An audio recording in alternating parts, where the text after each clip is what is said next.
I have a mortgage that I've been into for a couple of years, and just interested in knowing how the P.I.L.L method can help me pay my mortgage off sooner. All right, Ms. Dwayne. Listen, it says here that you're a real estate investor. Yes, I am. As a matter of fact, this is a HELOC that I have. I have another property as well that I'm in the process of setting it up, Section 8. Okay. So what we want to take a look at is how do we cut our interest cost on these loans by understanding how amortization actually works. So if I can get a little information from you, I can actually put this on the screen. Okay. So now I'm going to ask you some questions about the original amount of this loan. So when you closed, how much are you borrowing? It doesn't have to be exact. Okay, 279. 279. Okay, 279,000. A 30-year loan? Yes. Okay. All right. And the interest rate, please. It was about 4%. It may have been less. It doesn't really matter because I'm going to show you what this means at 4%. Okay. So we just need something close to it. All right.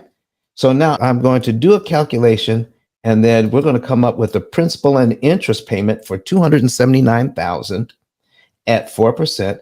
The principal and interest payment is $1,331.99.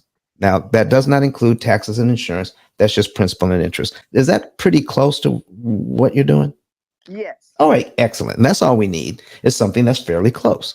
So when we take a look at this, now, you know, being a real estate investor, before you closed on this loan, you might have gotten some information 3 days before closing. Okay. And in that, you found out that on 279,000, the bank wanted you to pay $200,516 in interest over 30 years.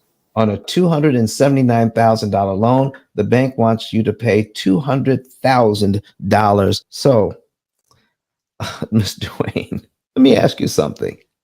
Does that sound like 4% to you? Absolutely not. Exactly, because that number is 71.87% of what you borrowed. 71% of what you borrowed, not 4%. All 4% loans, no matter how much you borrow for 30 years, all 4% mortgages are 71.87%. All of them. 3%, the bank wants 51% of what you borrowed. 51%, even at 3. So the interest rate we're quoted is not the interest rate we pay. That's the first thing we have to understand. Okay. Right. All right. So now we're going to scroll down and take a look at the very first payment. Now, the very first payment out of that money, $401.99 goes to principal. $930 goes to interest. How much of that interest money helps you? It doesn't. It helps the bank. It helps the bank. So are you interested in just paying your loan down by $400 payments and the bank gets $900 payments? No, I'm not. Do you know that there's a weakness in the system whereby we can save at the same rate that they're charging us? Yes. Would you like to learn how to read one of these? Yeah, absolutely. Okay. So as a real estate investor, what background do you have in real estate? Were you ever a real estate agent or a loan officer? Do you have any background in this other than investing? Other than investing, no. Okay. So as an investor, my guess is you're investing to make money. Right. So anything you can lower your costs would actually mean you could make more money. Right. I absolutely love this. Okay. So here's what we're looking at. So in the first year on this loan, I'm going to show you. So we're going to add up all the principal and all the interest on 1 year on this loan. Okay. At the end of the first year, you pay this loan down. If you just make the minimum payments, just like the bank wants you to on time, you will pay $4,913. That amount goes to principal. When you add up all the interest, the bank wants $11,000 in interest. Wow. Do you want to pay them $11,000 in interest so you can pay your loan down by $5,000? No. No. So let's see what we can do about that. Okay.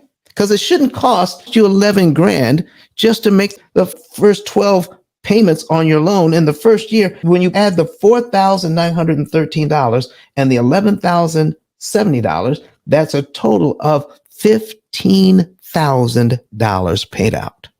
So my guess is that you're renting these properties out.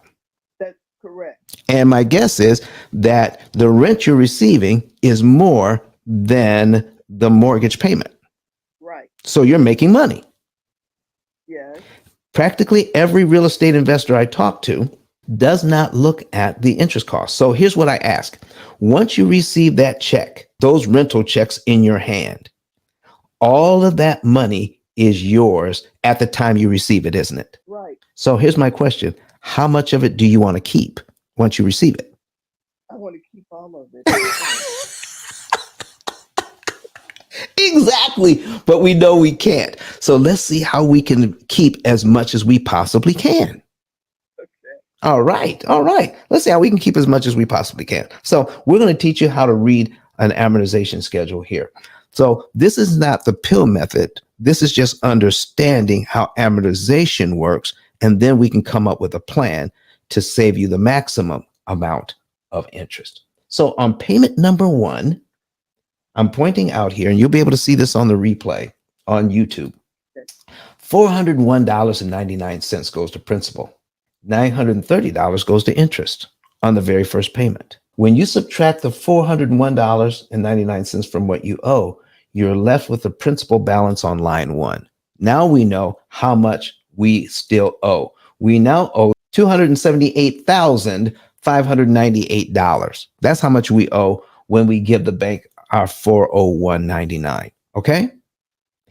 Then the bank uses that number, the principal balance, to tell us how much interest we pay on the very next line. So we always look to the next line to see what to do. Once we do that, we have our very next interest payment. Because of that, it goes down from $930 all the way down to $928.66. Huh. Not much of a savings at all, is it? Oh. No, still $900. Anyway, that's still way too much money. Okay. So here's what we're looking at. Let's make the very first payment. Let's call it January. So you're making your first payment in January. I give you this schedule. And when you see the schedule, I say, you know what, Dwayne, look at the payment on line 2.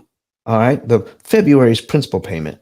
It would be $403.33. Here's my question. Do you have to wait till February to give the bank $403.33 extra? No. If you had it, could you give it to them in January? Yes. Guess what? You're paid down to line 2 on your amortization schedule in January because they have to subtract the $401.99 that you paid. Well, then they've taken their $930 in interest, and then you're going to give them $403.33 on top of that, which pays you down to line 2. So if you're already on line 2 in January, your next mortgage payment for February is now on line 3 of your schedule. How do you like that? Love it. So you just got rid of line 2 on your mortgage schedule for only $403.33. It's gone. Mm-hmm. And the interest payment of $928.66, that's gone too. You just canceled that. You never have to pay that money just for giving the bank the $403 early. That's how we're going to knock off payments. That's how we're going to knock off interest. And I'm going to share one other thing with you. Now, remember that $4,913.30 I was talking about that you'll pay in the first year? Yeah. Here's my question. You know you're going to pay that eventually because that's the money you borrowed. Here's my question. Do we have to pay that $49.13? Do we have to pay that money in 12 monthly installments? No, we don't. If you had it, could you pay it all at once? Yes. On line 1. If you did, you'd be paid down to line 12 in just 1 month, wouldn't you? Yes. What? And what would happen to all the interest payments, all those $900 payments between line 2 and line 12? Eliminated. But Don has some valuable information that can contribute to the quality of a person's life. and it only costs you a few dollars. It's his book. Why not get that? I'm going to go through the P.I.L.L method myself with some of my investment properties. So I'm going to link up with Don, and then I'm going to sit down with him, show him my investment portfolio, and see how I can eliminate interest.